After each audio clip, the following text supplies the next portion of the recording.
Hi everyone, and welcome to the wrap up for week 2 of Research Integrity in Practice. As you can see, where I am at least, it's time to put on the woolies.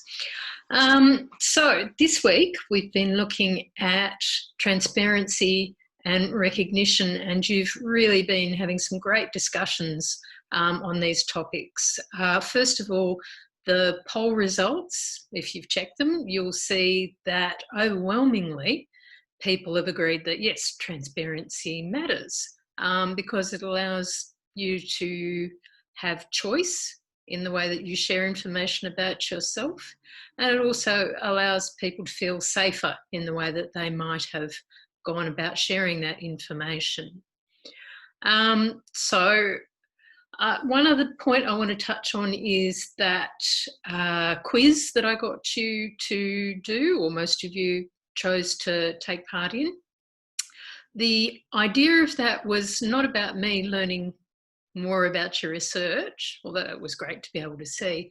It was to help you start to think through the ways in which you need to be transparent when you start reporting your research. So if you go back and look at your answers to that, or you sort of cut and paste the questions, that's a really good guide for being able to think through the kinds of things that you need to be conscious of being transparent about when you are writing up your research.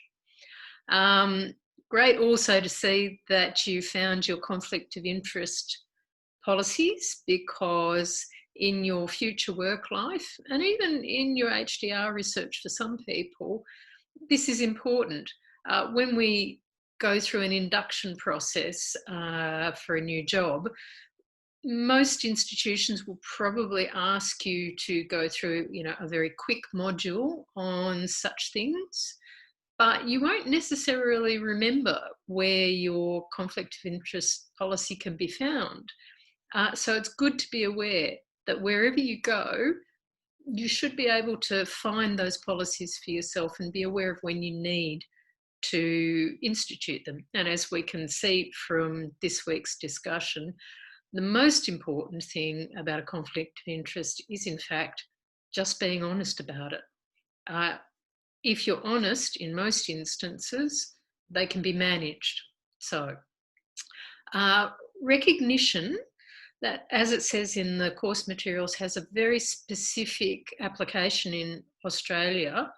And although most of you won't be working with Indigenous Australians, if you continue to work in Australia, there are instances where you may need to, say you choose to be on an ethics committee, which is, part of your administrative duties, or can be part of your administrative duties in any position at a university.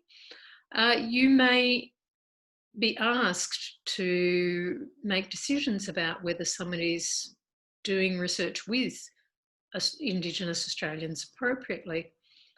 And given the history of research in this country with Indigenous Australians, it's just really important that we're all aware not to make assumptions and to be fully informed about how to go about doing so.